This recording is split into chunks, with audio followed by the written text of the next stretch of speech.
I heard out there somebody saying.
Right, ladies and gentlemen, good evening. I'm going to speak without a mic and just make life easier, and I'll be very brief. This is a three-way effort tonight, although I must thank Mo and Mark in particular for having the inspiration and the connection with Jane to put us in the frame for tonight. My name is Richard Wade. I'm the local coordinator for the Society of Construction Law. So this is a triple sponsored event between the SCL, CIR, Thames Valley and Oxford Mediation. And Martin is going to say something at the end by way of thank you. So I think my duty is to say the SCL is a third behind this. If anybody's interested in membership, please do come and talk to me afterwards. There are lots of benefits, speakers here in London, nationally, internationally, and I think this is an excellent example of the sort of events that we're able to sponsor. And possibly to do the parish notices. If you need facilities, are outside, phones off, etc. But that's it from me. I'm going to hand over to Mo, who is going to do the important bit of introducing our speaker. Thank you, Richard. Well, let me introduce myself, because this is the first time we generally get common audience. First of all, this is the first time most of our audience is somewhat unknown to us. Say something about the speaker, something about 3 different sponsors joining together. But whatever it is, so I should introduce myself as well, and the CIR a little bit, and its branch called Thames Valley. I'm Mo Huck, currently the chair of the Thames Valley branch of the CIR, and of which, of course, one of us, including our speaker, Jane Gunn, including Mark Thomas, our treasurer, Martin Havelock, currently chairing Oxford Mediation, Richard Wade, one of us are members. Right. Now, although we call ourselves Chartered Institute of Arbitrators, we are not only arbitrate, and today's event shows this. We used to say we do mediation, we do expert witness, we do, of course, arbitration, we do adjudication. And now things are changing, like many things, and things are not changing and trying to be changed. So mediation is sometimes called conflict resolution, sometimes called conflict management. Even there are suicide bombers who are saying dispute avoidance, by request to them that don't do this, because at least for the last 20 years, because I want to be a dispute resolver, not to live in a world where there isn't any dispute. So that's Chartered Institute of Arbitrators. We're one of the branches, one of the, I think, 13 branches in the UK, and one of the 33 branches all over the world. We are a membership organization exclusively dedicating ourselves to dispute resolution, more than 15,000 members around the world. And we've got around 350 in Thames Valley. So in terms of percentage, Thames Valley is quite an important branch. As well as we're distinguished members, we're global leaders in dispute resolution as well. As I said, one of the members is our today's speaker. From there, I will introduce today's talk and the speaker. I felt initially that I don't need to say anything about Jane Gunn, because if you are here, a part of this room as an audience, and if you don't know Jane Gunn, then I don't think you would not be here for this. So no introduction is needed. No introduction is needed in this room. But fortunately, we are, for the first time, we are streaming live on YouTube. So it's going around the world. It's going around the world. And as such, I would say something in introducing Jane Gunn as well. But before I do that, I just take a few seconds to ask you a few questions about the talk itself, which might draw your attention. Well, you don't need to, but once Jane starts, you realize that you'll be drawn automatically. But just to set things in context, and the first question I'll ask myself and to all of us, have you ever wondered what really means to walk your talk? Funny enough, I'm an Indian, basically. basically. So when I've come across this phrase, walk your talk, or walk the talk, I found I don't know the meaning of it, first of all. And so, although I'm an Indian, I'm a relatively modern person, not like that type of generation who are generally dispute resolvers are identified with. So I thought, okay, hang on a minute, I'll not go to a dictionary or Oxford English Dictionary. I Googled it, right? So I simply Googled it. And funny enough, and in a minute you'll understand the American connection of Jane Gunn, the first thing came up in Google search is that this is an American expression. And I said, okay, that's good.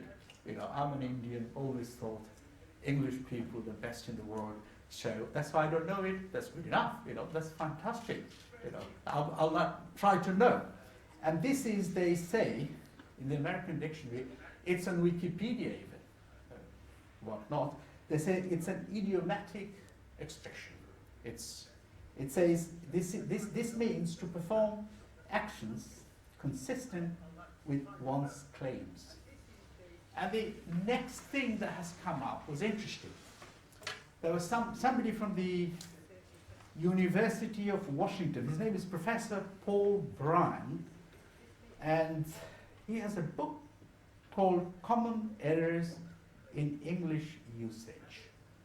And this walk the talk comes under it. He connects it with the period of Aristotle. That's what he believes. This term was first coined in when Aristotle's students or disciples used to walk with him, and he used to talk to teach them philosophy. So that's where it started, and it changed its course.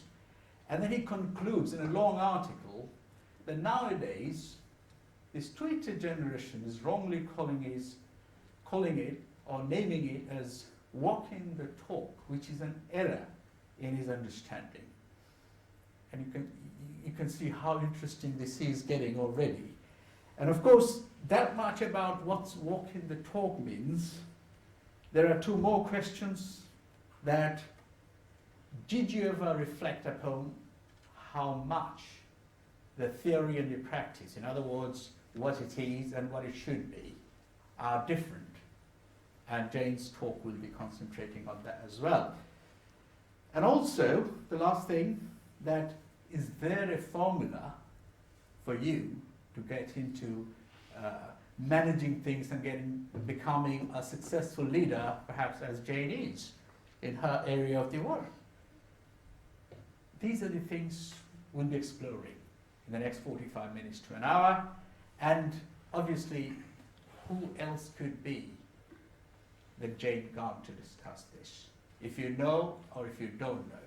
She has spoken on topics similar to this or on this topic in White House, in United Nations, and around the globe. And she has a very popular book. I'll not give the name of the book. You at least Google it. Thank you very much. Let's welcome our speaker this evening, Jane Gunn.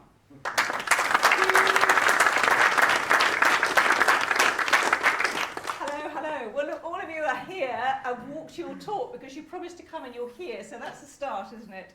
But I'd like to ask you, if I were to ask you, do you walk your talk?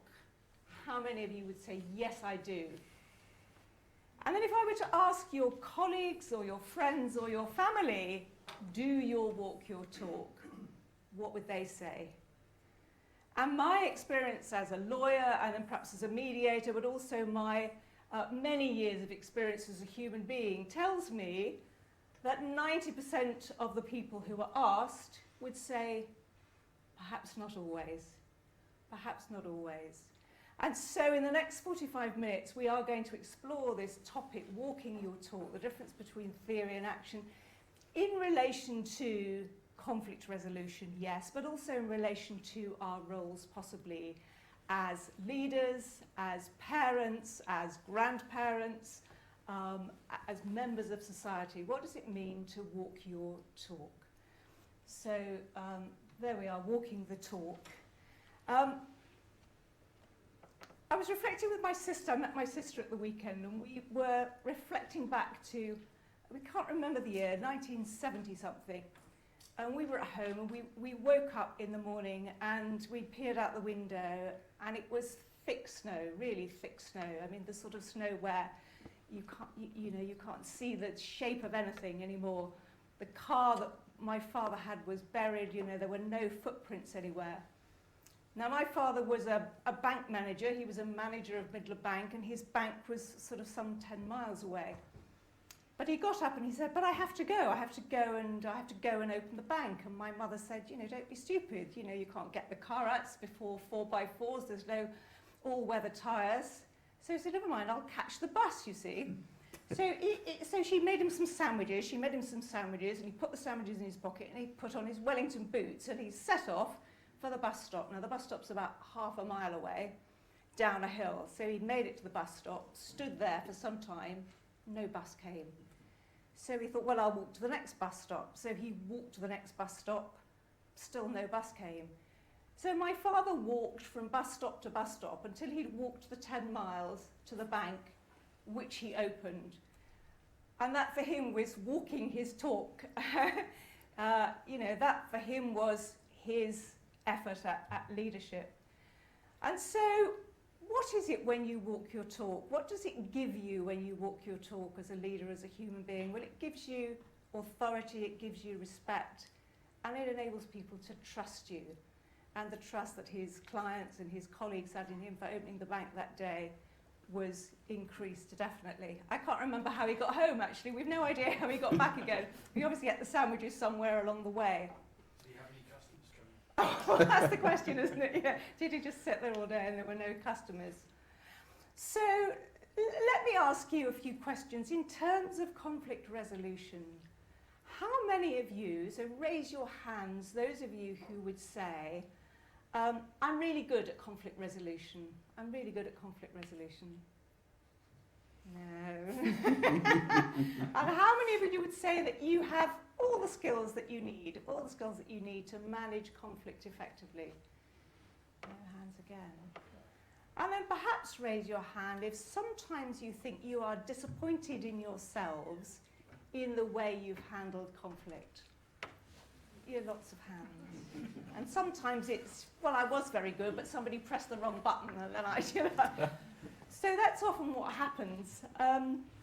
So what is this difference between intention and action? What is the difference between the theory and the practice of conflict resolution? It springs to mind a lot at the moment because we're in the middle of an election and we're looking at our politicians and going, do we trust them? Do we believe in them? Are they going to fulfill all these promises that they keep throwing at us? It's a very pertinent question at the moment. But how do we decide, and how do we decide for ourselves how we can live up to the theory that we've set? Now, I can't remember when this was, and I think the story's been embroidered a little bit, but I came home from work one day, opened the door. I'd had a bad day at work, tough day, and it just wanted to relax. Opened the kitchen door, and the first thing I see, my eyes are completely drawn to it, is the rubbish bin. The rubbish bin is completely overflowing. It's all over the floor. Now, I don't know about in your household, but in my household, it's a very sexist thing. It's my husband's job to put the rubbish out. My husband's job to put the rubbish out. Say no more. So a little while later, my husband comes in, he walks through the door. He's barely got a foot in the door, and I launch into him. Look at the bin, it's overflowing, it's all over the floor. Yet again, you haven't put the rubbish out. And he immediately launches back at me. How dare you say I never put the rubbish out? That's completely untrue. I can tell you quite clearly that last Tuesday at 8 p.m, I did put the rubbish out. And then he storms off to get himself a gin and tonic, and we're in separate rooms within 5 minutes of him arriving home. And that's a mediator. And that's a mediator. So many of us find it very, very hard to live up to our own expectations even as mediators. So how many do we have in the room who are professional dispute resolvers of some kind? I know we've got a mixed audience. Oh, quite a few, yes. And people often say to me, you know, do you find it easy to put this into practice at home? And the answer is not really. I don't. So this is the challenge for us. So I wonder how many of you are parents. How many of you are parents? Grandparents? I heard somebody talking about grandparents. I'm a grandparent now. I've got a 14-month-old granddaughter. You're going to see her a little bit later. And actually, if you're not parents or grandparents, I'm sure you've been a child of parents at some stage. And the question I want to ask you, well, I'll tell you a small story first, and then I'll ask you a question and perhaps some discussion around that. So one of my daughters, some time ago now, when she was about 15, was going through a spell where she wasn't doing her homework, she was spending a lot of time on her mobile phone, she was smoking and drinking, and she had a boyfriend we didn't really like very much. Combine all those things together and we felt a little bit anxious about where the future was going for her. So my question to you is, if you have a child or a grandchild, a colleague or a family member with whom you've got that kind of conflict, they're not doing something that you want them to do, what tactics would you use, particularly as dispute resolvers or in dispute resolution, what tactics would you use to try and change their behaviour? How would you do that? So actually I'd like to have a quick conversation with the person next to you, come up with a few tactics, and we'll explore how those play out in terms of walking your talk perhaps. So a quick chat with the person next to you, some tactics that you might use.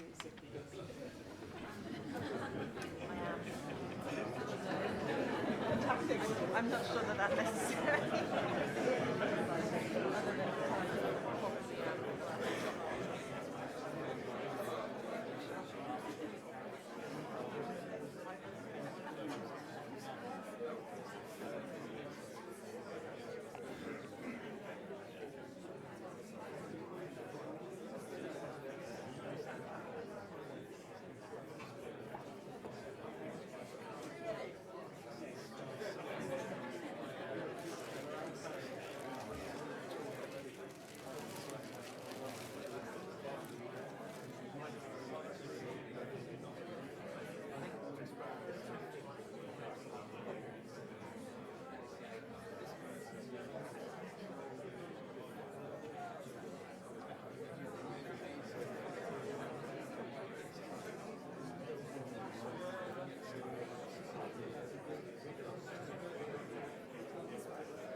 No, I'm back on again. Yeah, I'm on. I switched off, but I'm on again. Okay, so give me some examples, some of the things that you might try as parents or grandparents. My granddaughter at the moment, she's 14 months old, and she's just decided that if she doesn't want to eat something for dinner, she'll just drop it on the floor. But she looks the other way and pretends she's not doing it. So there's an interesting dilemma. Somebody might like to solve that one for me. We stop her just dropping her food on the floor. But come up with some ideas. Now I've got a sort of scoring system here. Our brains are assessing every time somebody says something or interacts with us. Our brain is making a judgment. You know, do I feel drawn to this person, to collaborate with them, to do what they want me to do? Or do I feel that I want to avoid them and do the opposite? So this one makes a nice sound, very happy, and this one, no, it doesn't make a sound, is unhappy. So I want you to give me some examples, and then we can score them, whether they're, yes, I would do what that person wants, or no, maybe I wouldn't. Maybe I wouldn't. So give me some examples. How are you going to change the behaviour of your child, grandchild, or colleague, or family member?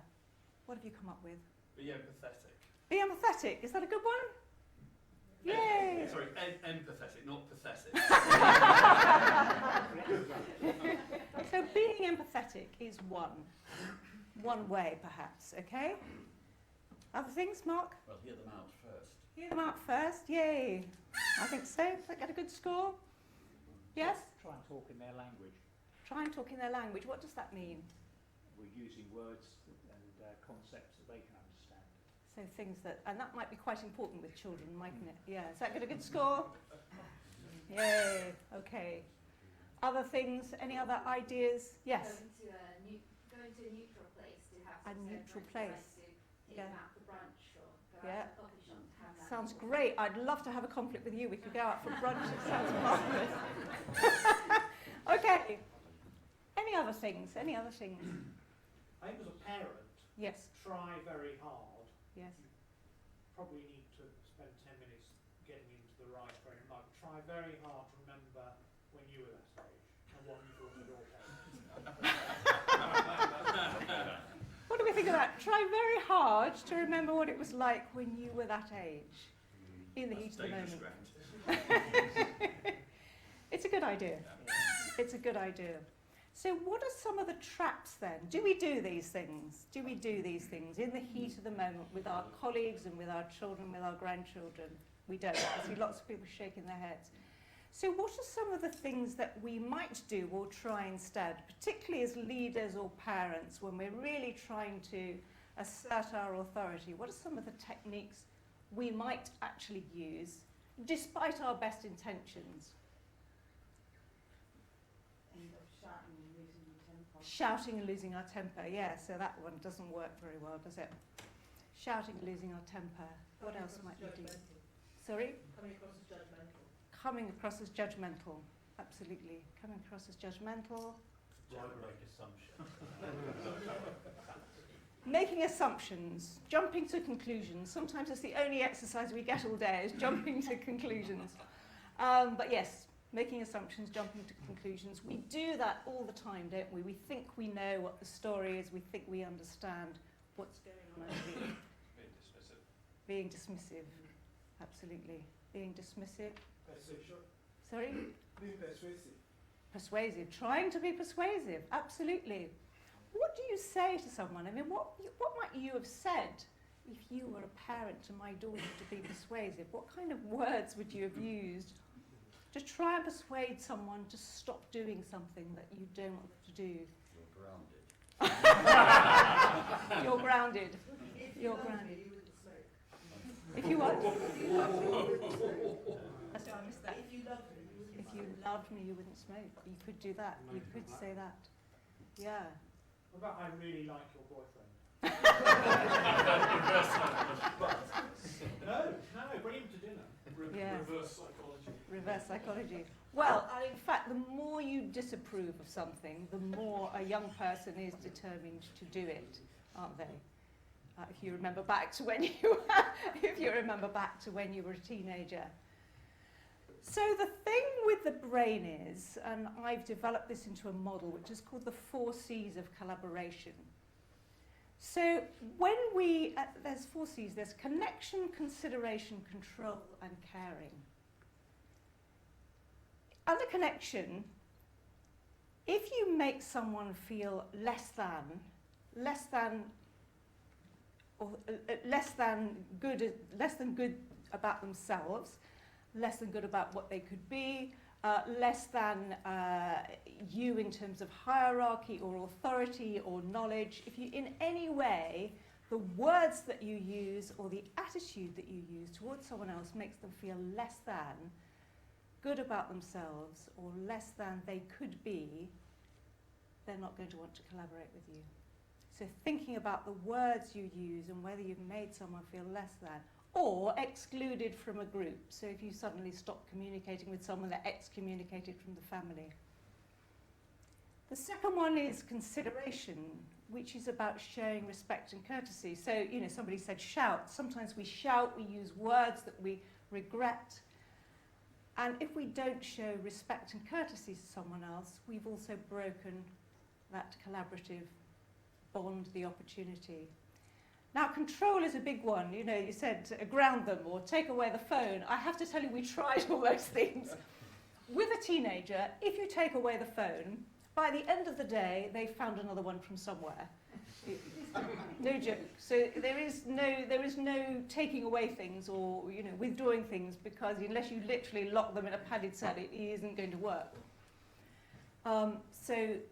But our instinct as humans is to try and control other human beings. Often that makes us feel safe to control other people and what they can do, particularly as leaders. So creating too many roles, creating too many boundaries, stops people from being able to express what they really think and want. So micromanaging, which is often what we feel tempted to do as parents or as leaders or even as dispute resolvers running a dispute resolution process. But the final C is caring. And that means that every person has an antennae which is saying, do I matter and am I heard? Do I matter and am I heard?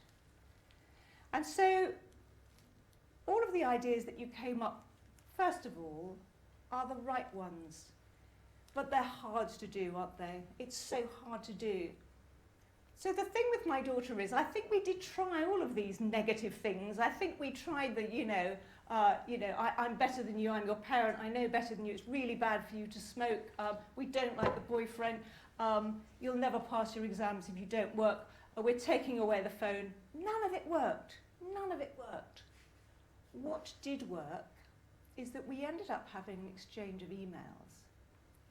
And what happened was that my daughter wrote in her email and she said, I'm really unhappy because I shall never be as good as my sister.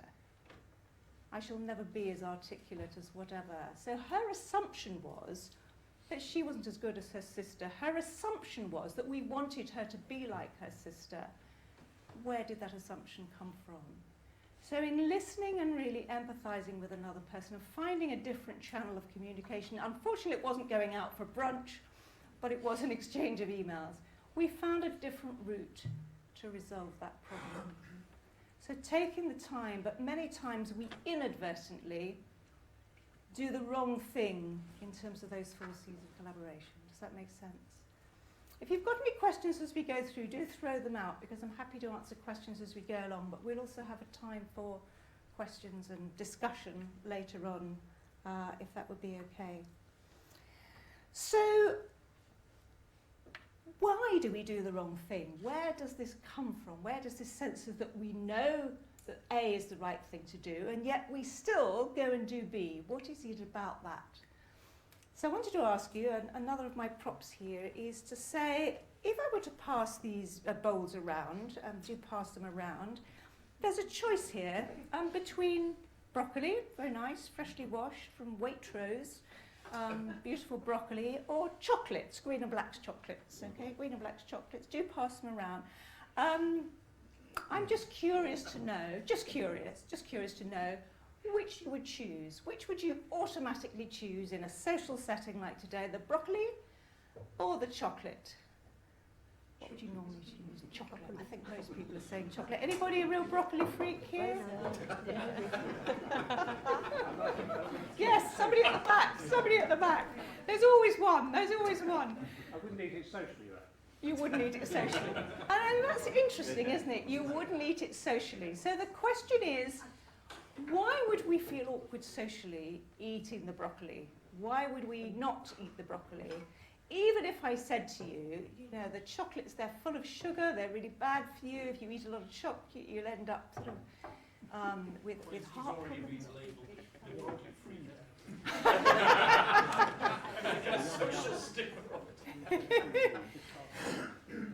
So the challenge is that in social situations or in some situations we are drawn to behaving in certain ways because of what? What might draw us to behave in certain ways? Judgment. Societal norms. Yeah, so societal norms. So another two C's that goes around the edge of my model is culture and conditioning.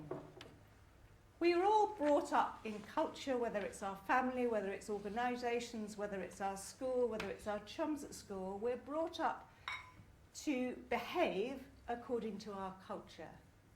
And then conditioning is, how have I been conditioned? What have I learnt along the way as a human being that conditions me to behave in that way? So I did a mediation once. It was an employment mediation. And it involved somebody who had accused, an employee had accused her line manager of bullying her. And when I got into a meeting, he said, well, I've worked with this organisation for 20 years, and now I've risen to the level of leader. I'm just doing what was done to me. In other words, that's how we do things around here. So sometimes we have to understand that how we behave is because of our culture and our conditioning. And we live our lives according to the stories that we tell ourselves, and culture is the stories that we tell each other. So if we want to change our lives, and if we want to change our culture, I'm glad everybody's enjoying the chocolate. But if we want to change our lives, and if we want to change our culture, we have to change the story. We have to change the story. So how do we change? How do we go about changing the story, our culture and our conditioning, so that with our best intentions, we can do our best? I forgot to show you one slide, but this is what happens when you walk and talk at the same time. I found that slide and thought that was rather fun. So what I want to talk to you then about is learning and relearning. Very dry throat today. Most of us are not trained as parents. We're not trained as leaders. We're not trained to be managers necessarily, either at all or well. So there are 3 levels of professional development that I think resonate with me. The first is that you learn the skills, whatever your job is, whether you're an accountant or a lawyer, or whether you've become a mediator or a dispute resolver, you learn those skills. And as parents, we sort of learn the skills on the job. But we learn the skills. We might go on a course. We might do an apprenticeship. But the next level is that we learn to apply the skills that we've been taught in context. So things happen to us along the way. We end up in difficult situations at work or in our family life, and we learn to put those skills into context in a way. But the third level of development, of professional development or of human development, is this growing self-awareness, this awareness of who am I and what do my particular personality and my particular practice and who I am, what does that bring to any situation or any relationship? Either good or bad. How do I, as a person, impact on others and impact on the situation and make things different? And it's that growing awareness and that ability to be more aware of ourselves and what we're actually doing and the impact on others that is the challenge for learning and relearning. So I mentioned my granddaughter, and I wanted, with the theme of walking, to just show you. Here she is. This is Emmy. This is Emmy. And so here we are. We learn to walk. Emmy's just, if I can switch, Emmy is just, oops, there we go. Oh, we've gone the wrong way. How do I do that? Hang on. Oh, there we go. She's learning to walk.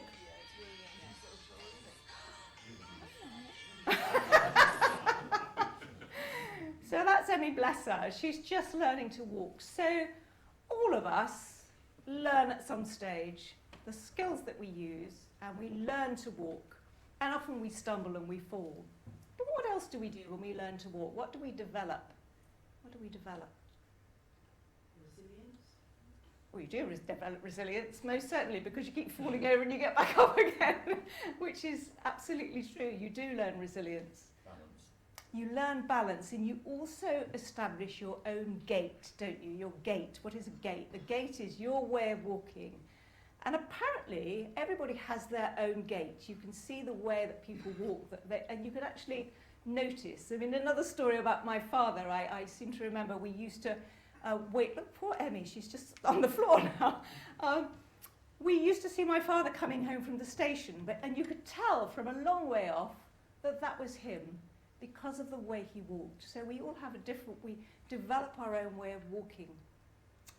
Now, I don't know if any of you have seen, Andy Murray has a new video out which is called Resurfacing. It's about how he's come back from his hip problems and having had his hip replaced and resurfaced. Has anybody seen his video yet?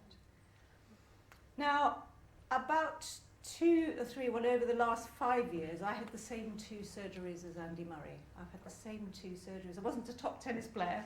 I wasn't a top player, but I did have the 2 same surgeries as Andy Murray. So I'm very interested in his journey. And what I had to do was literally to relearn to walk. So I went through the first, so I have like Andy Murray, I have a deformed hip socket which had led me into all sorts of problems. And I got to a stage where I was on crutches for 3 years. And I have to say, going through revolving doors is jolly difficult when you're on crutches. All sorts of things, but the level of awareness that doing this kind of thing brings is amazing, because I hadn't realised how difficult it is for some people to get around. I could only go in a straight line, for example, so trying to walk across the forecourt at Paddington Station where everybody's darting, and you think, I can only go from A to B, I can't dodge people. Going through revolving doors, trying to get up escalators, all sorts of things that you'd never thought about before. But also, my left leg had forgotten how to walk. I could only drag it along behind me, but it wouldn't walk. I could only drag it along. And I couldn't even step up a step that was that high. So Andy Murray also talks about his experience of going through this surgery and having literally to relearn to walk. And some of the things he said in the article that I read resonated really with me, is that he suddenly came to an awareness as a patient and as someone who was on crutches and someone who was having to relearn all of these fundamental things, that he had been rather selfish and that most of his attention was focused on him and not on other people. He wasn't very aware of his impact on other people. He wasn't aware how other people were perceiving him. And he said that it was one of his greatest life lessons was to go through this surgery. And I would say the same. So my next video is just to show you the process for me of literally learning to relearning to walk. It was very slow. Literally, I am going.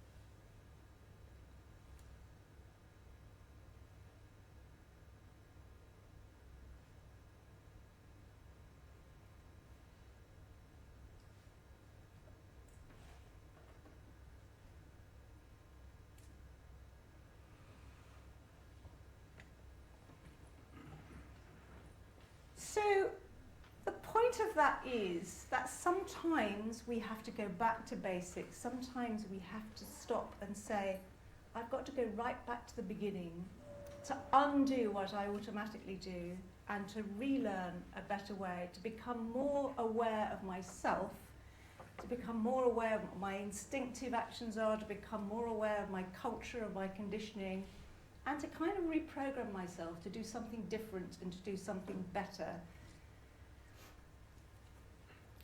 So all of this is about waking up. Now, one of my daughters used to sleepwalk. She would, our door, in the middle of the night, our door would rattle and open, and my daughter would stand there with a duvet wrapped round her, and she would start talking to us. And we'd say, yes, is there something? Can I get you something? Do you need some medicine? Are you not well? And she would talk. And then we'd look at her eyes, which were wide open but rather glazed, and we'd say, she's fast asleep. She's actually fast asleep. She has walked to our room in her sleep, and she's not aware. She's not aware at all of what she's doing. And I think really that many of us live our lives asleep. We go to school in our sleep, we get married in our sleep, we start our job in our sleep, and so we go on. And we don't ever get to that level of understanding of ourselves that other people might appreciate in us. So my daughter was sleepwalking. And this reminded me of the story of Sleeping Beauty, and Sleeping Beauty is where obviously the princess is fast asleep, and she needs something to wake her up and wake up the kingdom. And the prince comes along, and the prince gives her a kiss, I think, is it? But he gives her love, which wakes her up. So I have a couple of slides which, when we're resolving conflict and when we're generally operating in life, we tend to use fear. We use it in politics, we use it in the office, we use it in the family, and fear stands for this. I'll fight. That would be my preferred way of resolving this. I'll see the other person as the enemy. I'll use an adversarial approach. And I honestly believe that I'm right and you're wrong. So we use fear as our approach. But the alternative, and that you have come up with today, and that I think is the right one, is to use love, which means to listen to each other, but also to listen to yourself, to be observant. What's going on? What am I thinking? What am I feeling? Why am I doing these things? But to be observant not only of what's going on around you, but of yourself.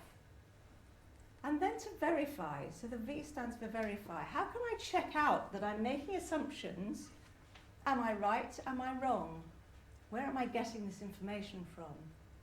And the final letter is E, is empathy. To use empathy, to try and understand where other people are coming from, and to actually take the time to do that. So I'd love to just take some questions from you now, and to sort of start a discussion to see what you think. Mo started off with some questions about what is walking the talk? What do we really mean by walking the talk?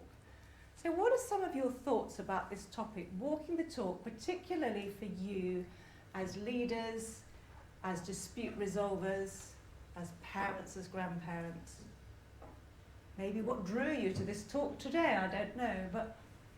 Throw some ideas out to me. What are some of the things you pick up from today's talk? I think an important part of this is that, I mean, it's a cliche, but we are what we do. And you mentioned politicians, who are probably the supreme example of not getting the point that people aren't really interested in what they're spouting. They're watching them. So I think that it's very hard to behave that way, but it's the key to being authentic. Yes.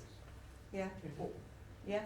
Okay. So that's comparing ourselves with politicians who we and what I found interesting. I visited the States last year. I was on a trip to Atlanta actually with the Chartered Institute, but also I went to New York. And what people were saying to me there is that people in business are emulating, they're role modelling Donald Trump, because they look at him and say, well, maybe that's the way we should behave if we're in authority. So it is interesting that as leaders, whether in politics or people are role modelling what we do.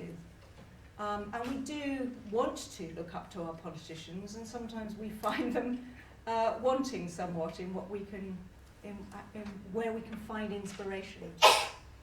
Any other thoughts or questions? Yes, please. I think we need to make C, particularly caring in the workplace. I Yes. think one of the things that's happened is in commerce, we've got to the point where we have formalised caring, we have employee of the week, things like that. And quite often just manager walking around and say, oh, thanks for staying late, appreciate that last night. Yes. Just that little thing. Yes. It's much more than rather, oh, we've got to have, who's going to be employee of the week this week? Well, Yeah. John hasn't had it, isn't it John's turn to be employee of the week? Yes. And it becomes, Yeah. and it lacks that genuine touch. Yes. It's just Yeah. the simplest of things. Just saying thank you for something, particularly when it's going down the management chain.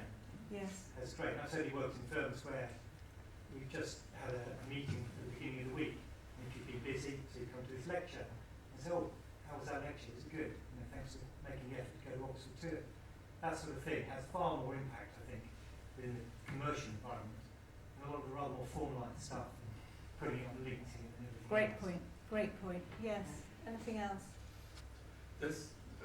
I was going to say it's quite an interesting paradox, really, because I mean I agree with that, and you do detect that there is a change within the workplace. There's more of a focus on equality and diversity, and a lot of the soft skills that you go back 20 years, particularly in our industry where it's very much it's my way or the highway. Now it's far more the desired approach is far more inclusive. Yes. But the paradox is you've also got a society that is becoming more and more prone and willing and able, whether because of the leaders that we have, to hide behind their keyboards and to spout out absolute nonsense on the basis that you're not accountable. In one part of our lives, you're almost completely unaccountable, and the media will just portray that and develop it. And yet, in real life, in our day-to-day life situations, people are more and more accountable, and rightly so. Now, I do wonder if we get to a point where those two will cross, or there'll be a happy medium, or what have you. But you've got such a dichotomy there. I know one of my daughters was in a workplace where people literally were this far apart but emailing each other. There were, It drives me mad. It happens, doesn't it? So you're right, is that the younger generation particularly possibly are more wedded to instant communication and not to conversation, and we've maybe lost our way a little bit in terms of how do we reopen the conversation and be absolutely genuine with each other, and why don't we have time for those things? Other questions or thoughts? I saw another hand up somewhere. Yes. I think conflict resolution is getting to see the other person's point of view, isn't it? Yes. And once you fix something in time, a politician is that, isn't it? They have a policy. Yes. Once that's fixed, they're then on ground that's slipping away from it, because Yes. time doesn't stand still. And then then you end up, as with a conflict, somebody takes a position, and that's fixed. You've got to try and then coax them down from that position to see the other person's point of view. Yeah. What about challenges for those of us that are dispute resolvers? How do we find some of these things when we're actually in a mediation process or an arbitration process? How difficult it is for us to actually be walking our talk as dispute resolvers? Yes. Sorry, I keep yeah. going. Carry on. Well, I do a lot of boundary disputes, and that is a pinnacle dispute situation. My first tactic, or my first approach, is to find out exactly what is in dispute, and very often it's not the boundary. Yes. Yeah. It's not about what they say, it's about... Mm. So go back to my bin example. It's not about the bin.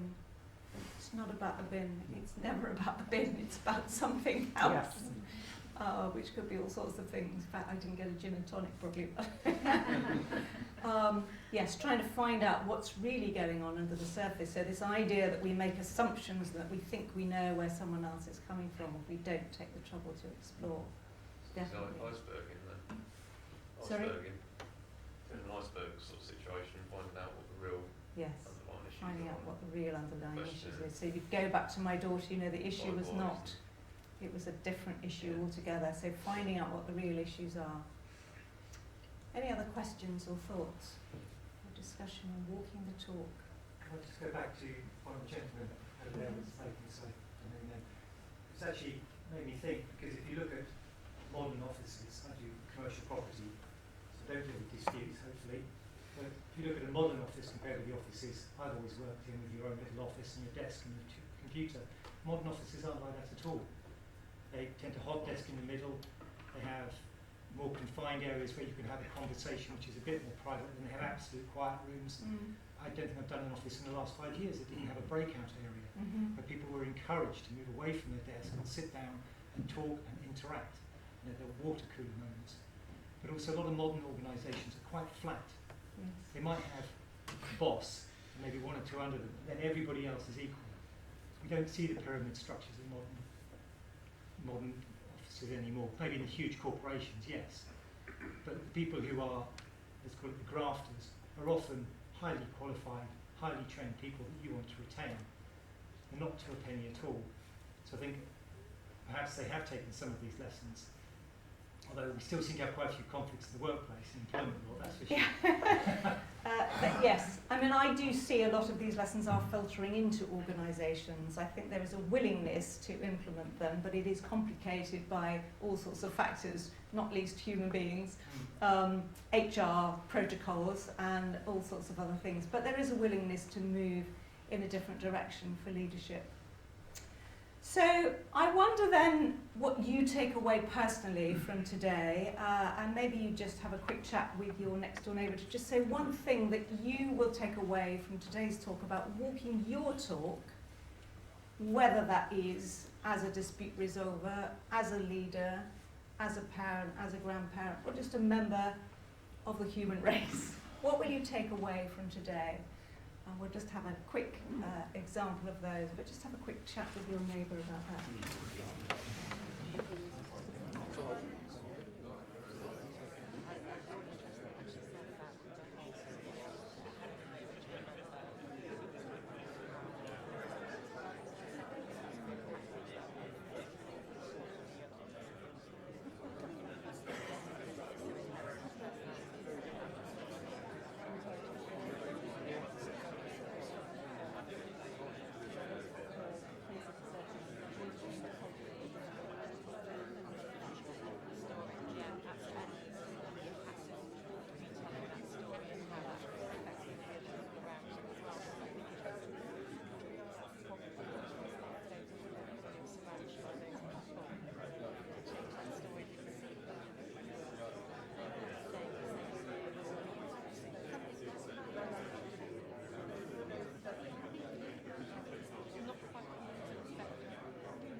Okay.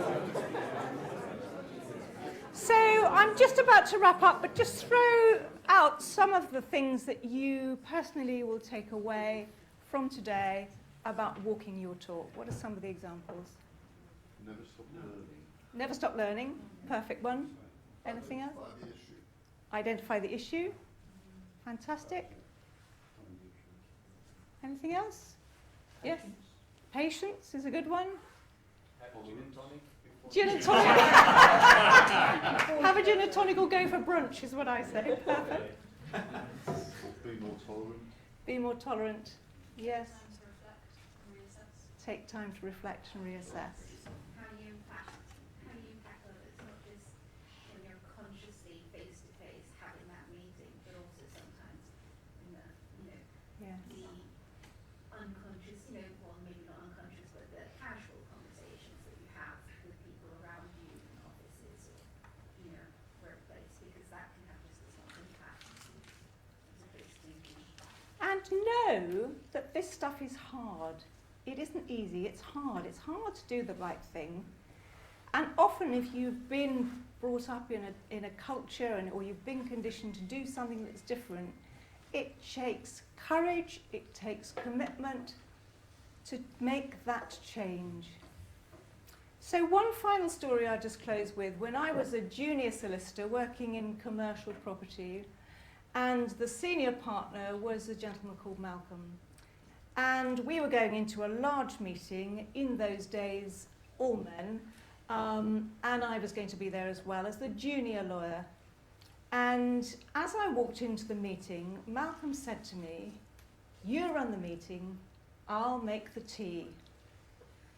Now that for me was an amazing feat of leadership, because he could easily have done all the opposite things on the 4C, made me feel smaller, not shown much consideration, been very controlling and told me to go and make the tea and not really thought about how I might feel. But that act of leadership has stuck with me through my whole career.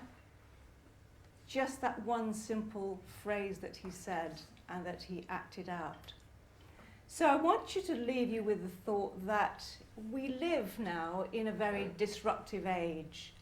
And what we do need more than anything is leaders that do inspire us, that do show their authority, and that are prepared to be humble like Malcolm was, to lead the way and inspire others, not to be authoritarian. I think we're crying out for these kind of leaders, and if we don't find them in our politicians, it's up to us to be those leaders.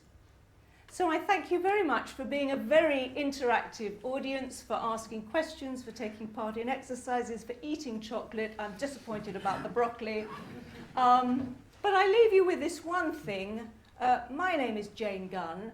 Our family motto, it's a Scottish clan, is either peace or war, genuinely is that. So I leave you with this, is that gunn stands for greater understanding is the new normal. So I hope that you will put that into action. Thank you very much.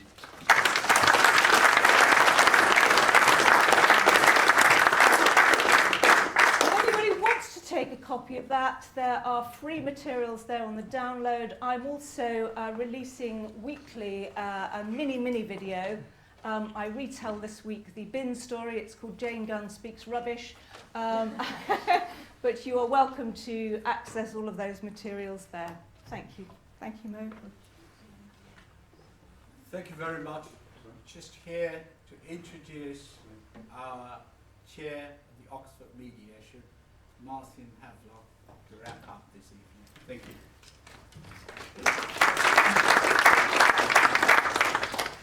Well, it is my great pleasure to thank Jane for that wonderful time of insight and reflection. But may I just briefly say a word about Oxford Mediation, and indeed to say first that it's our great pleasure also to be co-sponsors of this event.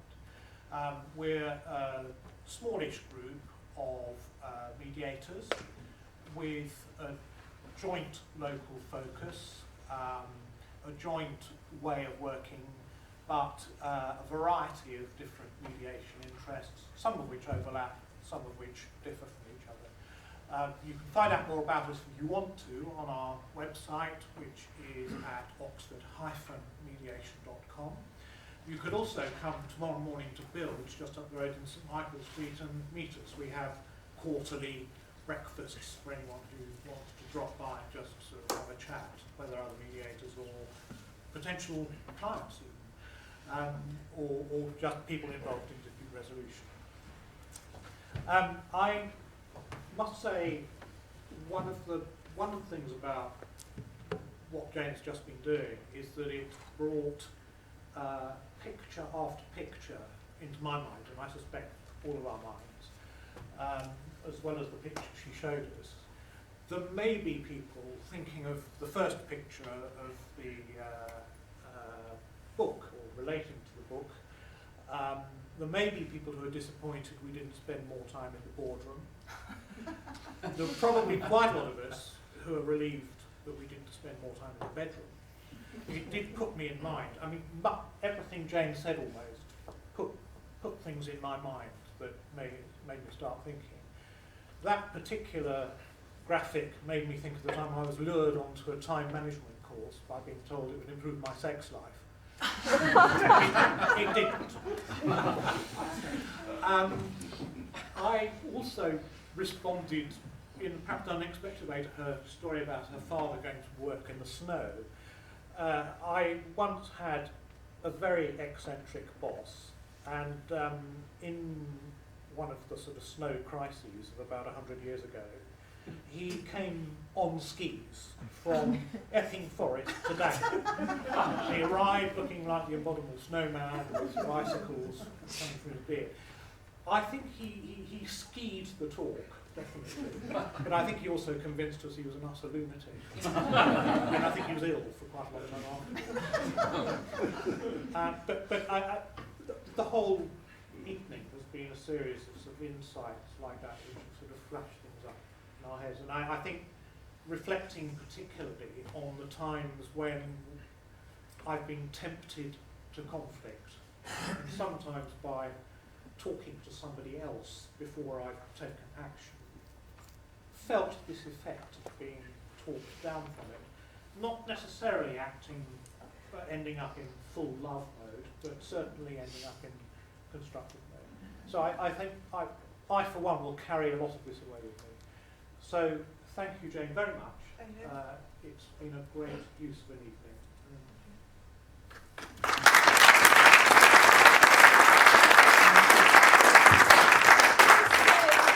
Along a couple of copies of my books. I've got a new book called The Authority Guide to Conflict Resolution, which is more of a sort of pocket book as well. But since I own the rights to this book, if anybody would like a PDF copy of it, you just need to give me your business card. I can't give you a hard copy, but I can send you a PDF copy if you'd like to give me your email address or business card. If you're interested to know more about boredom in the bedroom and so on, you're very welcome to have a copy. So just come and put your cards up here on the table and I will email you a copy. Okay, thank you. Thank you very much. What happens now, Mary? Is there any reception?